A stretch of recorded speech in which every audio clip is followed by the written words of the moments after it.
이번 시간에는 기도에 대한 성경 공부 8번째 주제로 어떻게 기도할 것인가, 어떻게 기도할 것인가. 첫 번째로 우리가 기도하는 자세, 또 기도하는 마음의 태도에 대해서 살펴보겠습니다. 성경에는 기도하는 자세가 여러 가지 다양한 자세가 나옵니다. 우리 보통 흔히 기도한다고 하면 이렇게 손 모으고 고개 숙이는 그런 정도로 알고 있는데, 열왕기상 18장 42절에 보니까 엘리야가 기도하는 자세가 나옵니다. 3년 반 동안의 그런 기근을 겪고 갈멜산에서 바알의 대언자들을 다 물리치고 이제 하나님 앞에서 비를 내려주시기를 기도합니다. 어떤 자세로 기도합니까? 열왕기상 18장 42절에 보니까 엘리야가 땅에 꿇어 엎드려 자기 얼굴을 무릎 사이에 넣고, 자, 머릿속으로 한번 그려보십시오. 땅에 꿇어, 무릎을 꿇고, 그러니까 발끝과 무릎 끝이 바닥에 닿은 상태입니다. 그리고 자세는 땅에 엎드려서, 얼굴은 어디에요? 자기 얼굴을 무릎 사이에 넣고. 해봤는데 이거 잘 안 됩니다. 다리 사이, 무릎 사이에 머리가 들어갈 정도로 몸이 유연하지가 못합니다. 여기에서 무슨 특별하게 아주 유연한 자세, 꼭 머리를 무릎 사이에 집어넣어야 되느냐, 그런 의미는 아니고 하나님 앞에서 낮아질 대로 낮아진 그 모습을 이야기합니다. 무릎을 꿇는 것만 해도 벌써 겸손하게 낮아진 자세입니다. 몸을 하나님 앞에서 엎드리고 몸을 숙이고 머리가 바닥에 닿을 정도로 그렇게 자기를 낮추어서 기도했다는 겁니다. 우리 주 예수님께서도 자주 무릎 꿇고 기도하셨습니다. 누가복음 22장 41절에 보니까 돌을 던지면 닿을 수 있는 곳으로 가사 무릎을 꿇고 기도하며, 십자가에 달리시기 전에 겟세마네 동산에서 예수님 기도할 때 무릎을 꿇고 기도했습니다. 무릎을 꼭 꿇어야 됩니까? 무릎을 꿇을 수도 있고 안 꿇을 수도 있습니다. 그 당시 저 팔레스틴 지방 유대인들의 문화는 우리처럼 이렇게 이런 예배 처소가 여러분처럼 이렇게 장의자에 딱 앉아가지고 하는 그런 자세가 아니라 바닥에 앉아가지고 주로 좌식 생활을 많이 했습니다. 지금이야 전부 다 서구화가 됐겠지만 옛날에는 장막 생활을 했는데 텐트 안에 의자를 두는 것이 아니라 텐트 안에다가 이 카페트 융단을 깔아놓고 그 자리에 앉아가지고 음식도 먹고 기도하기도 하고 그렇게 했습니다. 좌식 문화에 익숙하니까 무릎을 꿇는 겁니다. 무릎을 꿇는다고 해서 꼭 겸손한 기도라고 말할 수는 없습니다. 마음이 먼저 낮아져야 겸손한 기도가 나옵니다.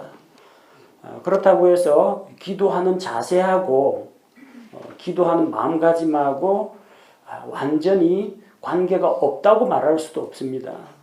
한번 여러분 부모님 말씀하시는데 다리 쭉 뻗고 앉아가지고 말 듣는 그 아들하고 부모님 딱 말씀하시고 이제 훈계하시는데 무릎 딱 꿇고 정자세로 고개 딱 숙이고 있는 그 아들하고 어느 아들이 부모님 말씀에 순종하는 것처럼 보입니까? 외적으로 나타나는 태도가 이런 자세, 몸가짐, 이게 결국 우리 마음가짐하고도 관계가 있다는 겁니다. 겸손하고 낮아진 마음에서 겸손한 자세가 나옵니다. 또 그렇게 자기 옷매무새를 가다듬고 손을 모으고 단정한 자세로 할 때 우리 마음가짐도 덩달아서 경건하게 또 겸손하게 갖출 수가 있습니다. 다니엘 9장 3절에 보니까 유대인들은 특별히 하나님 앞에서 회개하고 기도할 때는 복장을 바꾸었습니다. 또 내가 금식하며 굵은 베옷을 입고 죄를 덮어쓴 채 주 하나님을 향하여 내 얼굴을 고정하고 기도와 간구로 구하니라. 극도로 슬픈 일이 있을 때, 비통한 일이 있을 때, 또 하나님 앞에서 정말로 찢어지는 듯한 통회하는 마음으로 기도할 때 그들은 자기들이 입고 있던 옷을 찢었습니다. 그리고 그 옷을 벗어던지고 굵은 베옷을 입었습니다. 자기 머리에는 땅에 먼지를 가지고 머리 위에 뿌리면서 머리에 죄를 무릅쓰고 하나님께 기도했습니다. 지금 바닥에는 모래나 먼지 같은 게 없어가지고 어디 끌고 모을 흙이나 먼지가 없습니다. 우리는 그 당시 팔레스틴 사람들처럼 흙이나 이 모래바닥에 사는 사람들이 아닙니다. 문화적인 차이가 있습니다. 대부분 시멘트 콘크리트에 사는데 어디서 지금 모래흙을 구해가지고 머리에 뿌리겠습니까? 그들과 우리의 복장에는 분명히 또 차이가 있습니다. 우리도 옛날에는 상당하면은 굵은 베옷을 입었습니다. 근데 요즘 어떻게 합니까? 굵은 베옷을 입는 그 전통적인 방식을 취하는 분들도 있는데 대부분은 검은 양복, 남자들, 그리고 여자들 하얀 소복, 그런 걸로 대체하지 않습니까? 꼭 회개 기도할 때는 이거 양복 벗어버리고 티셔츠 벗어버리고 베옷을 입으라 그런 이야기는 아닙니다. 그러나 이 복장이 의미하는 바가 무엇입니까? 베옷을 입고 화려한 색깔을 다 버리고 그 다음에 머리에다가 흙을 뿌리면서 죄를 무릅쓰고 하나님 앞에서 자기의 비통하고 이 간절한 마음 또 흙과 같이 우리 사람은 흙으로 지음을 받은 존재입니다. 땅의 먼지에서 창조된 존재입니다. 하나님 앞에서 자기 본연의 모습으로 돌아가서 자기를 낮춘다라는 의미가 있습니다. 디모데전서 2장 8절에 보니까 그러므로 나는 모든 곳에서 남자들이 진노하거나 의심하지 않고 거룩한 손을 들어 기도하기를 원하노라. 우리는 보통 기도할 때 이렇게 손을 모으고 고개를 숙이고 기도합니다. 근데 예수님께서는 하늘을 우러러보시면서 축사하시고 기도하셨습니다. 또 디모데전서 2장에 나오는 신약교회의 성도들, 남자들은 거룩한 손을 들어 하나님께 기도했습니다. 도대체 이 손을 들고 기도하는 게 맞습니까? 이 손을 모으고 머리를 숙이는 게 맞습니까? 따로 정답은 없습니다. 성경에서는 여러 가지 기도의 자세를 이야기하고 있습니다. 다만 우리 그 같은 신앙의 공동체 안에서 지나치게 좀 돌출적인 행동을 해서 다른 사람들에게 좀 부담감을 주지 않으면 그걸로 족합니다. 다른 사람들과 손 모으고 기도하면 그냥 따라 하십시오. 손 올리고 싶으면 집에 가서 올리면 됩니다. 다른 사람들 다 이렇게 기도하는데 자기 혼자 이렇게 하면은 저 사람 뭐야 혼자 거룩한 척 다 하네 하면서 괜히 또 빈축을 살 수가 있습니다. 손을 이게 올렸느냐 내렸느냐 그 자체가 중요한 건 아닙니다. 여러 가지 기도하는 자세가 있고 우리가 이 모든 자세를 포용할 수가 있어야 됩니다. 그 안에서는 또 중요한 게 뭐겠습니까? 조화와 질서가 중요합니다. 나는 내 식대로 하겠다. 뭐 그런 분이 있는데 개인적으로 하나님 앞에서 뭐 손을 들고 기도하시든지 땅바닥을 치면서 기도하시든지 마음대로 하십시오. 근데 공적인 예배에는 전체의 흐름과 질서를 따라주시면 됩니다. 몸을 가지고 이 표현하는 자세는 내가 하나님 앞에 순종합니다. 복종합니다. 제가 이렇게 낮고 비천한 존재입니다. 하나님 제 마음이 지금 답답하고 아픕니다. 그걸 나타내는 거지. 어떤 그 자세를 가지고 사람들한테 과시하고 보여주고 다른 사람보다는 나는 좀 특이한 사람이다. 이거 티내라고 이런 자세를 취하는 건 아닙니다. 진짜 중요한 건 뭐겠어요? 마음속 중심. 우리 마음속에 있는 태도가 중요합니다. 어떤 태도를 가져야 하느냐? 마태복음 21장 22절 말씀을 보니까 너희가 믿고 기도할 때 무엇을 구하든지 모든 것을 받으리라. 자, 어떤 태도로요? 기도할 때는 믿음으로 기도해야 한다는 겁니다. 될지 안 될지 모르겠는데 뭐 믿자 본전이니까 한번 기도나 해볼까 이런 심정으로 하지 마시고 기도하면 하나님이 들어주신다고 약속하셨다. 그 약속을 굳게 붙잡고 확신 가운데서 기도하는 태도가 필요합니다. 누가복음 18장 1절에서 8절에는 어떤 과부와 불의한 재판관 이야기를 통해서 과부는 연약하고 의지할 곳이 없는 존재입니다. 그래서 재판관에게 자기 억울함을 호소하는데 이 재판관은 이제 불의한 재판관이라서 힘없는 과부의 이야기는 들어주지를 않습니다. 근데 이 과부가 날이면 날마다 찾아와서 귀찮게 굴거든요. 그래서 이 과부를 상대하고 싶진 않지만 안 들어주면 어떡해요? 또 올 건데 내일도 오고 모레도 올 건데 이제 귀찮아가지고 들어준다는 이야기입니다. 끈질기게 인내로. 우리 하나님은 우리하고 인내력 줄다리기를 하지 않습니다. 우리가 기도할 때 그래 1000번만 더 기도해라. 1000번 채우면 기도해 응답해 주겠다. 그러시는 분은 아닙니다. 그런데 때로는 하나님의 응답이 내가 예상하던 시간보다 조금 더 늦게 올 수도 있습니다. 왜? 그때가 하나님께서 계획하고 있는 딱 좋은 때이기 때문에 그렇습니다. 그러려면 우리가 쉽게 포기하지 말고 기도 응답이 빨리 오지 않을지라도 어떻게 해요? 참고 기다리는 자세, 인내하는 자세가 필요하다는 겁니다. 믿음으로 확신 가운데 기도했는데 기도 끝나자마자 그게 딱 자기 눈앞에 기도 응답이 안 떨어지는 수도 있습니다. 기도 응답이 도착하는 데 시간이 걸릴 수가 있다는 거죠. 인내로 기다리는 자세가 필요합니다. 왜 인내합니까? 될 줄로 알기 때문에 인내합니다. 안 될 것 같으면 인내하면서 기다릴 필요가 없죠. 그냥 포기해버려야 됩니다. 인내하라는 건 뭡니까? 틀림없이 된다. 조금만 참고 기다려라. 시간이 필요하다는 거죠. 자, 세 번째 기도하는 이 마음가짐, 태도, 누가복음 18장 10절에서 14절에 보니까 어떤 바리새인의 기도와 세리의 기도가 대조를 보이고 있습니다. 바리새인은 하나님 앞에 나아가서 자신 있게 기도합니다. 하나님, 저는 일주일에 몇 번씩 금식을 하고 11조를 꼬박꼬박 떼다 드리고 더군다나 저기 있는 저 세리와 같지 않고 나는 훨씬 더 거룩한 사람입니다. 하나님 앞에서 이런 자세로 기도하는 사람이 있고 세리는 지은 죄가 많으니까 하나님 앞에서 감히 고개도 들지 못하고 고개 팍 숙이고 하나님 나를 불쌍히 여겨주옵소서. 나는 하나님의 긍휼이 필요한 죄인입니다. 가슴을 치고 하나님 앞에서 회개하면서 기도했는데 하나님께서 누구의 기도를 옳다고 인정하셨는가? 세리의 기도입니다. 세리는 죄를 많이 지었고 바리새인은 죄를 적게 지었다. 그런 게 아니라 하나님 보시기에는 다 거기서 거기입니다. 아니 바리새인은 거기에다가 교만의 죄까지 덧붙여야 됩니다. 다른 사람과 자기를 비교하고 하나님 앞에서 자기가 잘난 척을 하는 그런 잘못된 태도를 가지고 있었습니다. 하나님께서 누구의 기도를 들으시느냐? 교만한 자의 기도가 아니라 겸손한 자의 기도를 들으시기 때문에 마음을 낮추고 자기 부족하고 연약한 점을 하나님 앞에서 시인해야 합니다.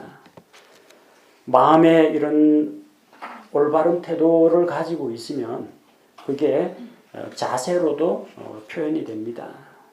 하나님 앞에서 정말로 애통하는 마음, 회개하는 마음, 그런 마음을 가진 사람이 하나님 앞에서 정말로 조용하고 단정한 그런 자세를 갖게 되는 것은 당연한 결과입니다.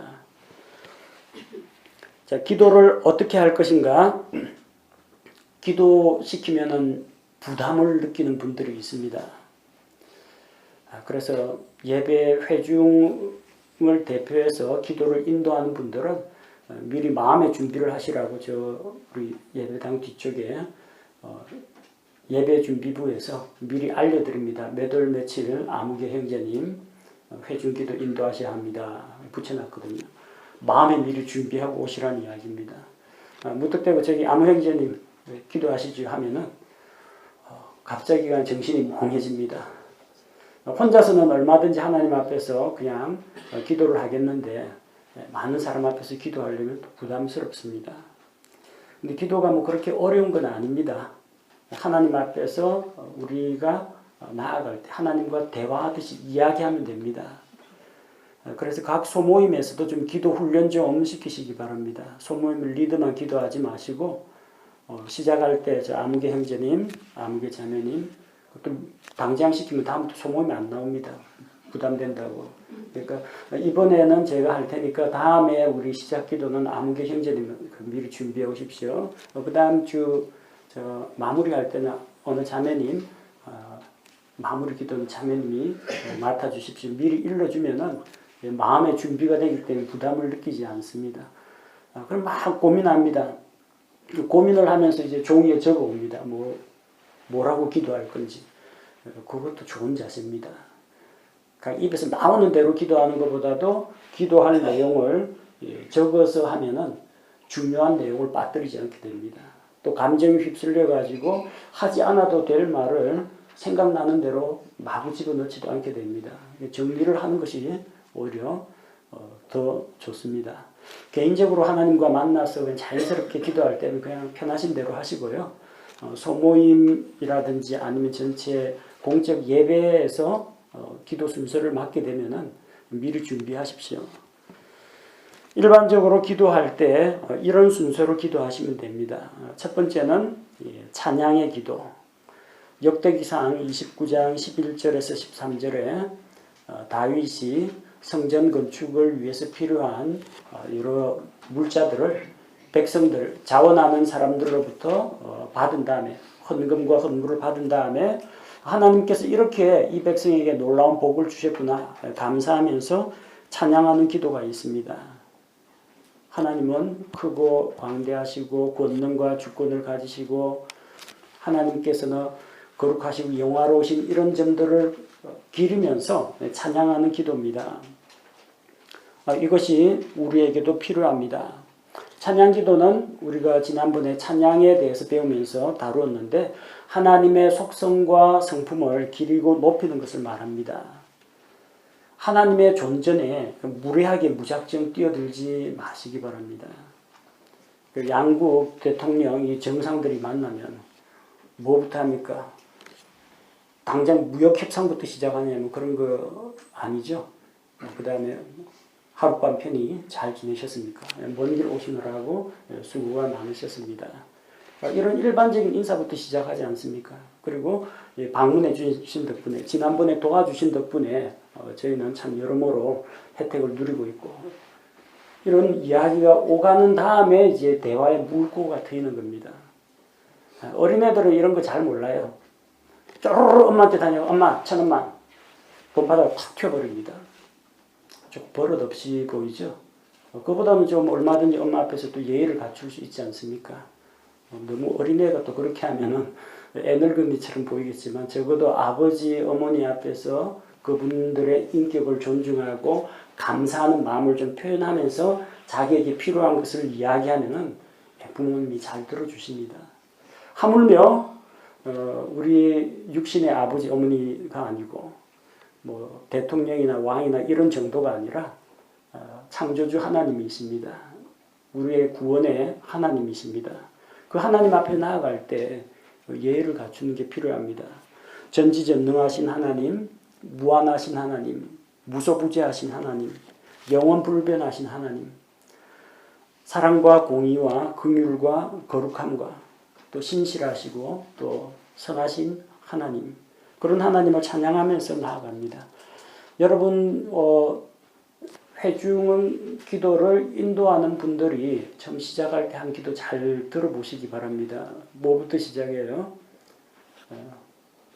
거룩하신 하나님, 사랑과 은혜가 충만하신 하나님,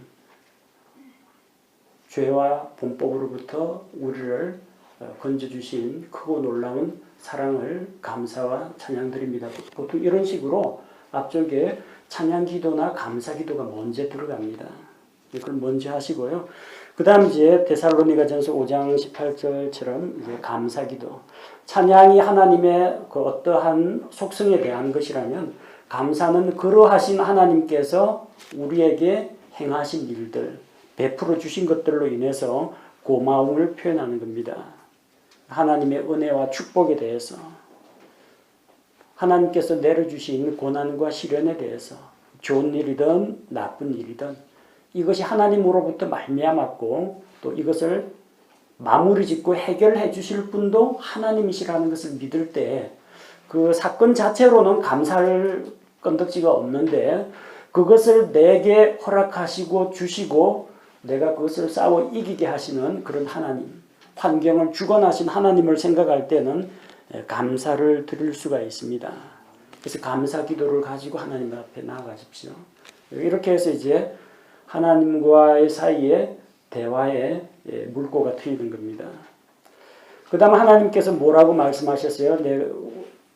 우리가 마음의 죄악을 품으면 주께서 듣지 않으신다고 했습니다. 그래서 먼저 우리 죄의 문제를 해결하고 하나님 앞에 나아가야 됩니다. 자백 기도. 자백이라는 것은 잘못한 것을 입으로 술술 불어서 시인한다. 그 이상의 의미가 있습니다.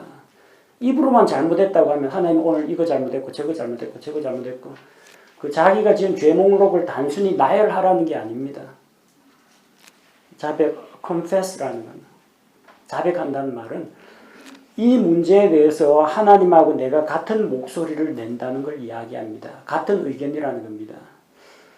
이게 사람들 보기에는 그냥 뭐 융통성이 있는 것이고 뭐 다른 사람들 다 하는 것이고 관행이고 그런데 하나님이 그건 죄다 그렇게 말씀하시면 예, 저도 같은 생각입니다. 제가 이거 비록 저지르긴 했지만 이거 잘못인 거 알고 있습니다. 성경에서 하나님께서 이걸 죄라고 하셨는데 저도 하나님하고 같은 견해입니다. 죄에 대해서 하나님하고 똑같은 입장을 취하는 것이 자백입니다. 입술로만 회개하는 입만 살아가지고 뭐 이런 잘못했다고 쫙 나열해놓고 내가 이제 잘못했다고 했으니까 하나님은 당연히 용서해 줄 의무가 있다 생각하고 진정한 뉘우침이 없는 자백, 단순히 죄를 시인하는 자백 그런 걸로는 소용이 없습니다. 자백 기도 가운데에는 죄를 죄로 인정하는 죄에 대한 인식, 지적인 인정이 있어야 합니다. 두 번째는 그 죄가 잘못되었고 하나님을 슬프게 했다는 것에 대한 자책하는 마음, 뉘우치는 마음, 죄로 인해서 슬퍼하는 마음, 감정적인 요인이 같이 들어가야 됩니다. 또 이게 나쁜 짓, 죄라는 것을 알고 이 죄를 하나님께서 미워하는 그 마음가짐으로 내가 이 죄를 미워하는 동시에 이 죄를 버리겠다는 의지적인 결단이 같이 들어가야 합니다. 입만 나불나불하는 이 자백은 공허한 자백입니다. 지정의가 다 들어가야 됩니다. 죄를 죄로 인정하고 죄를 슬퍼하고 죄를 버리고 죄에서 돌이키고자 하는 의지까지 포함됐을 때 그게 진정한 자백입니다. 우리가 그렇게 죄를 자백할 때 요한일서 1장 9절에서 예수님께서 우리를 모든 죄와 불법에서 깨끗하게 해주신다고 약속했습니다. 하나님하고의 교제관계가 회복되게 하신다고 했습니다. 만약에 우리가 죄를 자백하지 않고 회개하지 않고 마음속에 그대로 품고 있으면 하나님께서는 우리 기도를 듣지 않으신다고 했습니다. 그래서 죄에 대한 자백이 포함되어야 하고 그 다음에 네 번째가 다른 사람들을 위한 기도입니다. 사무엘상 12장 23절에 보면 사무엘 대언자는 이스라엘 백성을 향해서 이렇게 말했습니다. 나는 너희를 위해서 기도하기를 쉬는 죄를 결코 범치 않겠다. 백성의 지도자로서 백성을 위해서 기도하는 것을 내려놓는 것이 죄라고 여겼다는 겁니다. 바꿔 말하면 무엇을 말합니까? 기도 생활에서 자기만 위해서 기도하는 게 아니라 온 이스라엘 회중을 위해서 쉬지 않고 기도했다는 이야기입니다. 다른 사람을 위한 기도입니다. 디모데전서 2장 1절 2절에서 우리가 기도를 할 때 국가 지도자들을 위해서 권세 잡은 자들을 위해서 기도해야 합니다.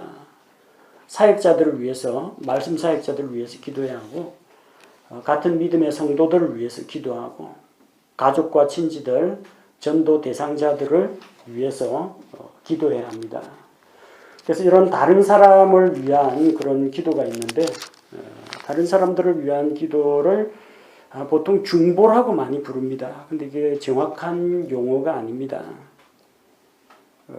디모데전서 2장 1절에 간구와 기도와 중보와 감사라고 했는데 디모데전서 2장 5절에서는 한 하나님이 계시고 하나님과 사람들 사이에 한 중재자가 계시니 곧 사람이신 그리스도 예수님이시라.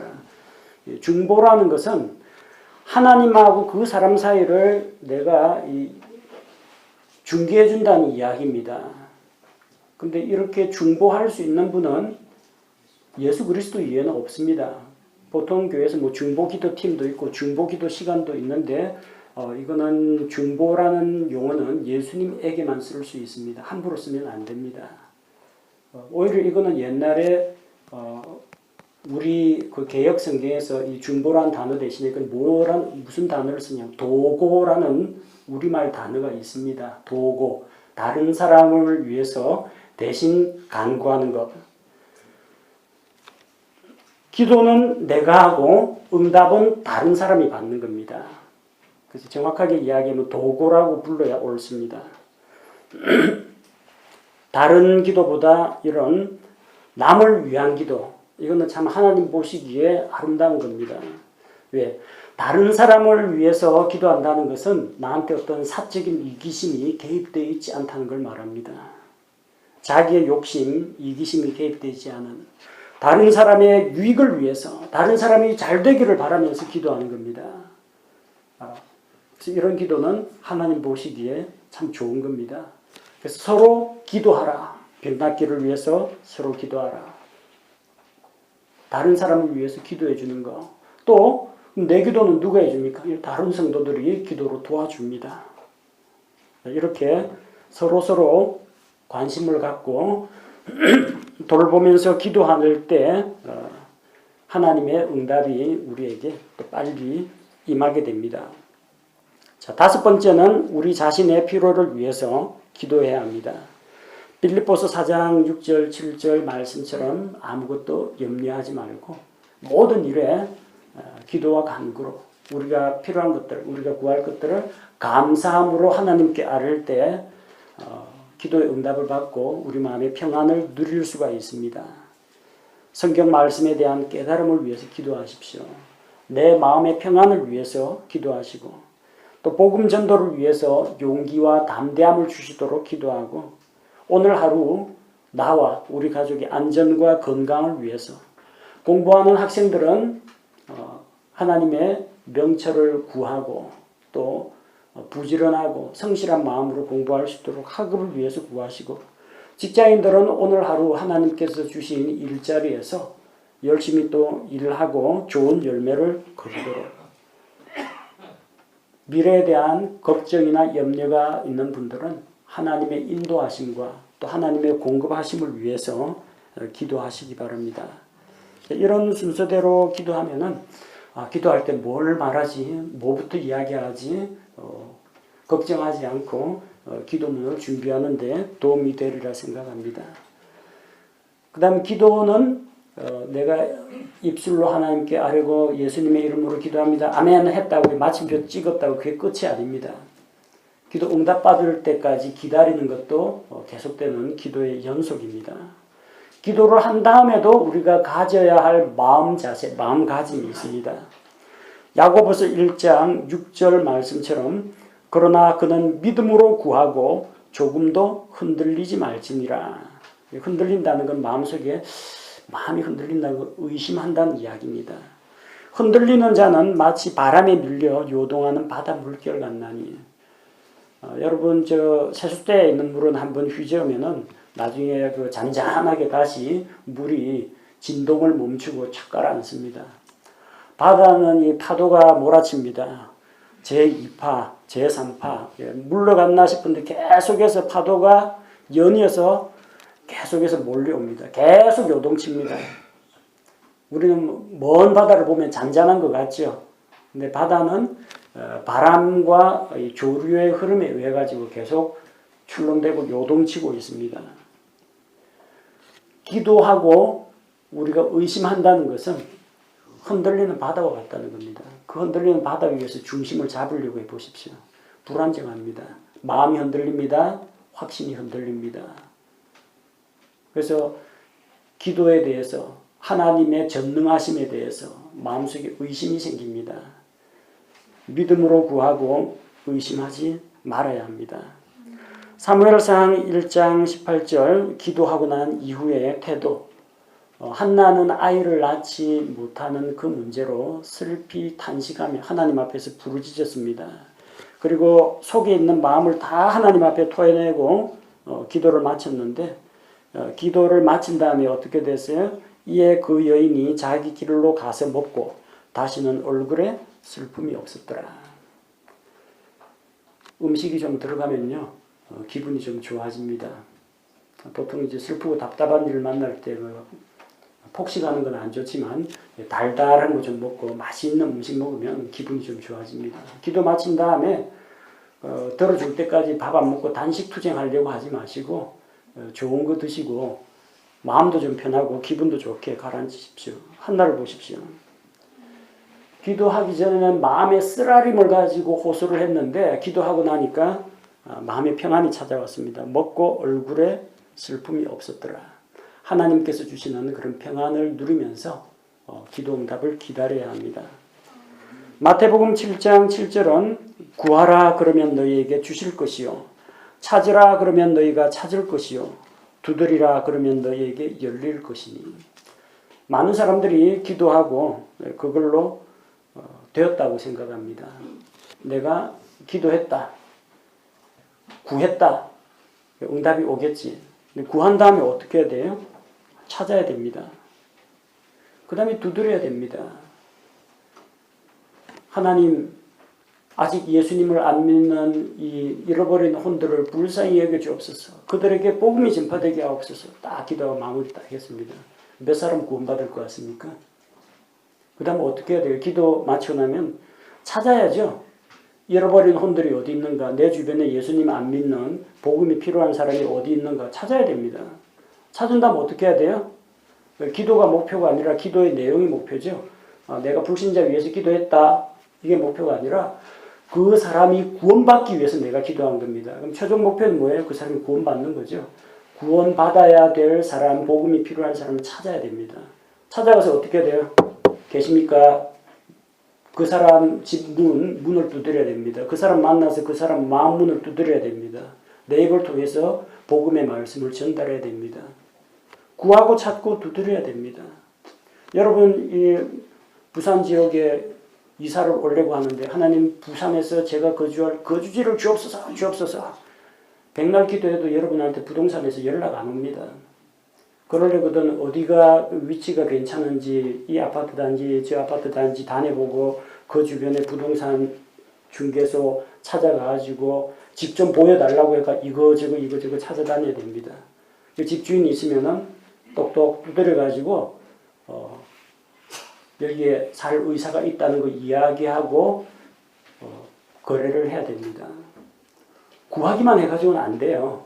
기도는 단순히 입으로 구하고 주문해오듯이 구하고 나머지는 하나님께 맡겨놓고 넉놓고 있는 것이 아니라 구하고 찾고 두드리는 과정이 계속돼야 됩니다.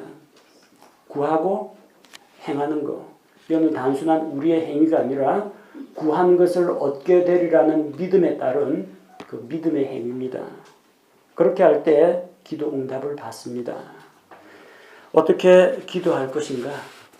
하나님 앞에 겸손한 자세로 나아가서 우리의 필요한 것들을 아뢰되 그 기도가 단순히 하나님한테 주문서 넣는 구매 목록 집어넣는 그 정도가 아니라 하나님과 인격적으로 대화하고 사귀는 과정이 돼야 됩니다.